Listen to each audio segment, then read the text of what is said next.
हरे कृष्णा। आप सभी का हमारे YouTube चैनल पर हार्दिक स्वागत है। इससे पहले की वीडियो को इतना प्यार देने के लिए आप सभी का हार्दिक आभार। आज आप रसपान करेंगे कार्तिक मास महात्म्य के अध्याय 24 का और सुनेंगे भगवान श्री कृष्ण और एक नन्ही चिड़िया की कहानी। इंसान तो इंसान, नन्हे नन्हे बेजुबान जीव जंतु भी किस तरह से कान्हा जी पर विश्वास करते हैं, अगर आप ये जानना चाहते हो तो आज कार्तिक मास महात्म्य के बाद की इस कहानी को जरूर सुनिएगा। इससे पहले की वीडियो में आपने जाना था कि किस प्रकार से चातुर्मास का उद्यापन करना चाहिए और चातुर्मास के दौरान जिन जिन लोगों ने अपनी किसी प्रिय वस्तु का त्याग किया हो उसका प्रारंभ किस दिन से करना चाहिए। आज के अध्याय में आप जानेंगे कि मंदिर में और खासकर कार्तिक शुक्ल द्वादशी को ध्वजा फहराने से किस फल की प्राप्ति होती है।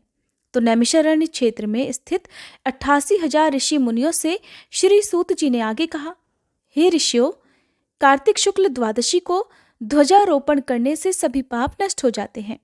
चारों वर्णों अर्थात ब्राह्मण, क्षत्रिय, वैश्य और शूद्र, इनमें से जो कोई भी भगवान के मंदिर में ध्वजा लगाता है वह ब्रह्मा जी और अन्य देवताओं द्वारा सम्मानित होकर विष्णु लोक को प्राप्त हो जाता है। इस बारे में जो कुछ भी नारद जी ने राजा पृथु से कहा वह कथा अब मैं तुम्हें सुनाता हूँ, ध्यानपूर्वक आप सभी सुनिए। देवर्षि नारद जी ने कहा था, हे राजन, इस संबंध में एक अत्यंत प्राचीन इतिहास सुनो। बहुत पहले सतयुग में सुमति नाम का एक चंद्रवंशी राजा था जो भगवान का परम भक्त था। सप्त द्वीपों में उसका शासन हुआ करता था। उसकी रानी सत्यवती भी ईश्वर भक्त और अत्यंत पतिव्रता थी। वह भगवान के सामने नृत्य करती, कार्तिक शुक्ल द्वादशी को भगवान के मंदिर में ध्वजारोपण किया करती और एक दिन विभांडक ऋषि वहां पधारे। राजा रानी ने उनका खूब आदर सत्कार किया। उन्हें ध्वजारोपण करते हुए देखकर ऋषि ने उनसे कहा, हे राजन, भगवान को प्रसन्न करने के तो और भी अनेकों साधन हैं, तब आपकी इस ध्वजारोपण में ही इतनी श्रद्धा क्यों है? यह सुनकर राजा ने कहा, हे मुनि, इसका अत्यंत अद्भुत एक इतिहास है जिसे मैं आपको सुनाता हूं। तब राजा बताने लगे कि पूर्व जन्म में मेरा नाम मालिनी था। मैं ब्राह्मण होकर भी द्वेषी, कुकर्मी, महापापी और वेश्यागामी था। इन कुकर्मों के कारण ही मेरे बंधु बांधवों ने मुझे घर से निकाल दिया। इसके पश्चात वन में जाकर मैं एक टूटे फूटे विष्णु मंदिर में रहने लगा। मैं वन में जीव जंतु और हिरणों को मारकर अपना पेट भरा करता था। एक दिन विंध्याचल पर्वत पर रहने वाली कोकिलिनी नाम की एक निषाद कन्या, जिसने अपने ही पति को मार दिया था, भूख से व्याकुल होकर वहां आई और मेरे पास ही रहने लगी। संयोगवश कार्तिक शुक्ल द्वादशी को हमने एक कपड़े को बांधकर झंडी सी बनाई और दोनों मदिरा पीकर झंडी हाथ में लेकर सारी रात भगवान की मूर्ति के सामने नृत्य करते रहे। नृत्य करते रहने के कारण प्रातःकाल तक हम दोनों की मृत्यु हो गई। जब हमारी मृत्यु हो गई तब यमदूत हमें यमफांस में बांधकर मारते हुए यमराज के पास ले गए। उसी समय भगवान विष्णु के दूत विमान लेकर वहीं आ गए और उन यमदूतों को जो हमें लेकर जा रहे थे धिक्कारते हुए बोले कि तुम सिर्फ पापियों को ही यमपुरी में ले जा सकते हो, धर्मात्माओं को नहीं। इस पर यमदूत भी क्रोधित होकर कहने लगे कि अरे, ये तो दोनों महापापी हैं। इन्होंने तो अपने पूरे जीवन में एक भी पुण्य कार्य नहीं किया है, इसी कारण हमें इन्हें यमपुरी में ले जा रहे हैं। तब भगवान विष्णु के दूत कहने लगे कि यह अत्यंत खेद की बात है कि तुम्हें धर्म और अधर्म का बिल्कुल भी ज्ञान नहीं है। ये ठीक है कि जीवन भर ये सिर्फ पाप कर्मों में ही लिप्त रहे, परंतु कार्तिक शुक्ल द्वादशी को तो इन्होंने भगवान के मंदिर में ध्वजारोपण और नृत्य गायन किया है। इससे तो इनके सारे पाप जड़ सहित नष्ट हो गए हैं। इसलिए ये अब विष्णु लोक जाने के अधिकारी हैं, भले ही इन्होंने अनजाने में यह सब कार्य किया है। इसके पश्चात विष्णु भगवान के दूत हमें विमान में बिठाकर विष्णु लोक को ले गए। अपनी कथा समाप्त करते हुए राजा ने कहा, हे पूज्यवर, अनजाने में ध्वजारोपण का ऐसा फल है तो श्रद्धापूर्वक कार्तिक शुक्ल द्वादशी को ध्वजारोपण करने से जितना फल प्राप्त हो सकता है उसका तो वर्णन ही नहीं किया जा सकता। इतनी कथा सुनकर विभांडक ऋषि तप करने वन में चले गए और आज का अध्याय भी समाप्त हुआ। अब सुनिए कान्हा जी और नन्ही चिड़िया की कहानी। ये कहानी महाभारत काल से जुड़ी हुई है। कुरुक्षेत्र के मैदान में ऐतिहासिक महाभारत का युद्ध लड़ा गया था। कुरुक्षेत्र के युद्ध क्षेत्र को विशाल सेनाओं के आने जाने की सुविधा करने के लिए तैयार किया जा रहा था। उन्होंने हाथियों का इस्तेमाल पेड़ों को उखाड़ने और जमीन साफ करने के लिए किया था। ऐसे ही वहां पर एक पेड़ पर एक गौरैया अपने 4 नन्हे नन्हे बच्चों के साथ रहती थी। जब उस पेड़ को उखाड़ा जा रहा था तो उस चिड़िया का घोंसला जमीन पर गिर गया। लेकिन भगवान का चमत्कार कि घोंसला जमीन पर गिरने के बाद भी उसकी संतानें अनहोनी होने से बच गई। उसके बच्चे मरने से बच गए। लेकिन अभी वो बच्चे बहुत छोटे थे। छोटे होने के कारण अभी उनके पंख भी पूरी तरह से बड़े नहीं हुए थे। इस कारण वो उड़ भी नहीं सकते थे। कमजोर और भयभीत गौरैया वो मदद के लिए इधर उधर देखती रही। तभी उसने भगवान कृष्ण को अर्जुन के साथ वहां आते हुए देखा।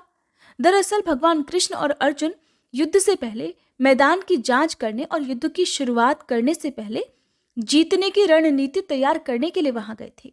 जब उस चिड़िया ने देखा कि कान्हा जी वहां आ रहे हैं तो उसने उन तक पहुंचने के लिए अपने छोटे छोटे पंख फड़फड़ाए और किसी तरह से वो कान्हा जी के पास पहुंच गई। कान्हा जी के पास पहुंची तो अपनी ही आवाज में उनसे कहने लगी, हे श्री कृष्ण, कृपया मेरे बच्चों को बचाइए, क्योंकि कल से युद्ध शुरू होने पर उन्हें कुचल दिया जाएगा। सर्वव्यापी भगवान उस नन्ही चिड़िया से बोले कि मैं तुम्हारी बात सुन रहा हूं, लेकिन मैं क्या करूं? मैं तो प्रकृति के कानून में हस्तक्षेप नहीं कर सकता। भगवान की बात सुनकर गौरैया परेशान हो गई, लेकिन फिर भी कहने लगी कि हे भगवान, मैं तो जानती हूं कि आप ही मेरे उद्धार करता हैं और मैं अब अपने बच्चों के भाग्य को, उनके भविष्य को आपके हाथों में सौंपती हूं। और अब हे प्रभु, ये सब कुछ आपके ऊपर है। आप चाहें उन्हें मार दें या उन्हें बचा लें। अब काल चक्र पर तो किसी का बस है नहीं। श्री कृष्ण ने तो एक साधारण व्यक्ति की तरह ही उस चिड़िया से बात की थी, जिसका अर्थ तो ये था कि वहां उस विशाल युद्ध के मैदान में ऐसा कुछ भी नहीं था कि जिसके बारे में वो कुछ भी कर सकते थे। परंतु गौरैया ने पूरे विश्वास और श्रद्धा के साथ एक बार फिर से भगवान से कहा, प्रभु, आप कैसे और क्या करते हैं वो मैं नहीं जान सकती। आप तो स्वयं काल के नियंता हैं, ये मुझे पता है। मैं सारी स्थिति और परिस्थिति और अपने को परिवार सहित आपको समर्पित करती हूँ। नन्ही चिड़िया की बात सुनकर अब भगवान बोले कि ठीक है, तुम अभी से अपने घोंसले में 3 सप्ताह के लिए भोजन एकत्रित कर लो। गौरैया ने भगवान की बात सुनी। अब जब ये बातें हो रही थी गौरैया और भगवान के बीच में, तो अर्जुन भी, जो भगवान के साथ ही खड़े हुए थे, वो इन सारे संवादों से बिल्कुल अनजान थे। उन्हें नहीं पता कि भगवान कृष्ण की और नन्ही चिड़िया की, जो उनके आसपास ही मंडरा रही थी, पंख फड़फड़ा रही थी, उनके बीच में क्या बातें हो रही हैं। अर्जुन ने देखा कि एक नन्ही चिड़िया कान्हा जी के चारों ओर घूम रही है और पंख फड़फड़ा रही है। उन्होंने सोचा कि शायद ये बाधा डाल रही है। वो दोनों तो आपसी वार्तालाप करने के लिए उस युद्ध के मैदान में आए थे। अर्जुन ने देखा तो गौरैया को दूर भगाने की कोशिश की। गौरैया ने अपने पंखों को कुछ देर के लिए फुलाया और उसके बाद वापस पंख फड़फड़ाती हुई वो अपने घोंसले में चली गई। 2 दिन के बाद, ठीक 2 दिन के बाद, शंख के उद्घोष से ही दुंदुभियां बजने के साथ ही भीषण युद्ध की शुरू होने की घोषणा कर दी गई। भगवान कृष्ण ने अर्जुन से कहा कि हे अर्जुन, जरा अपने धनुष और बाण मुझे दो। अर्जुन ने सुना तो हैरान, क्योंकि भगवान कृष्ण ने तो युद्ध में कोई भी हथियार न उठाने की शपथ ली थी। इसके अलावा अर्जुन का यह भी मानना था कि केवल वो ही, अर्थात अर्जुन ही सबसे अच्छे धनुर्धर हैं। तो अर्जुन ने जब देखा कि भगवान कृष्ण ही उसके धनुष और बाण मांग रहे हैं, तो उसने सोचा कि क्यों ना ये काम मैं ही कर लूं, जिसके लिए भगवान इतना कष्ट करने जा रहे हैं। तब अर्जुन ने श्री कृष्ण से कहा कि मुझे आज्ञा दे भगवान। अर्जुन ने पूरे विश्वास के साथ ये बात कही कि मेरे तीरों के लिए तो कुछ भी अभेद्य नहीं है, मेरा निशाना कभी चूक नहीं सकता। चुपचाप अर्जुन से धनुष लेकर भगवान श्री कृष्ण ने एक हाथी को निशाना बनाया। हाथी को मारने के लिए निशाना बनाया या कुछ और करने के लिए, अब आप जानिए। जब उन्होंने एक हाथी को निशाना बनाया, लेकिन ये क्या हुआ कि हाथी को मारकर नीचे गिराने के बजाय वो जो तीर कान्हा जी ने छोड़ा था वो हाथी के गले में जो घंटी बंधी हुई थी उससे जा टकराया और एक चिंगारी सी उड़ गई। सारे रहस्य और सभी बातों से अनजान अर्जुन ने जब ये देखा तो अपनी हंसी नहीं रोक पाए। सोचने लगे कि भगवान कृष्ण तो एक आसान सा निशाना भी चूक गए। कहने लगे, प्रभु क्या मैं प्रयास करूं? इस प्रकार अर्जुन ने स्वयं को प्रस्तुत कर दिया, किंतु भगवान कृष्ण ने उनकी इस प्रतिक्रिया को नजरअंदाज करते हुए उनका धनुष उन्हें वापस कर दिया और कहने लगे कि बस अब कुछ और करना जरूरी नहीं है।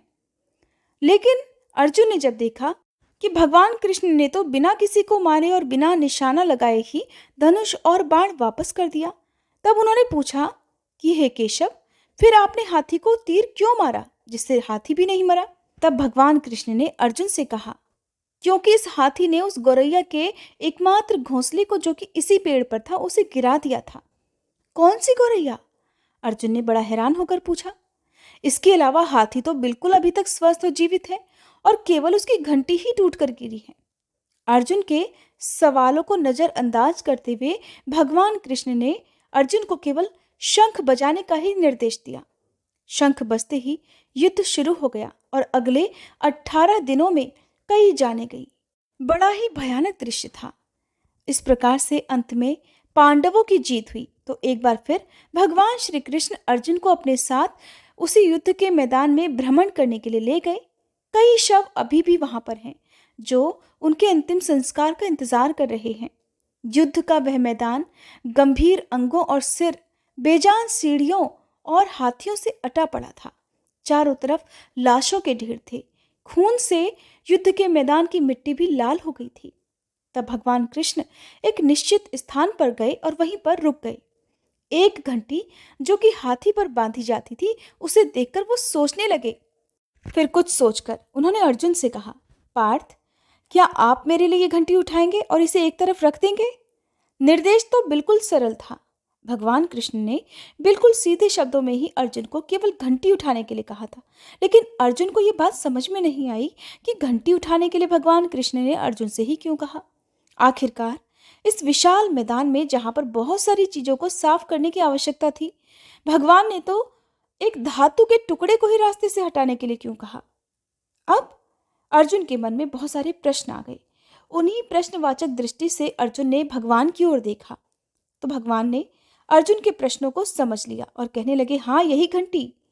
भगवान कृष्ण ने दोहराया, ये वही घंटी है पार्थ जो हाथी की गर्दन पर पड़ी हुई थी और जिस पर युद्ध प्रारंभ होने से पहले एक दिन मैंने तीर मारा था। अब अर्जुन बिना किसी और सवाल के उस भारी घंटी को उठाने के लिए जैसे ही नीचे झुके और उन्होंने उस घंटी को उठाया तो उनकी तो मानो दुनिया ही हमेशा के लिए बदल गई हो।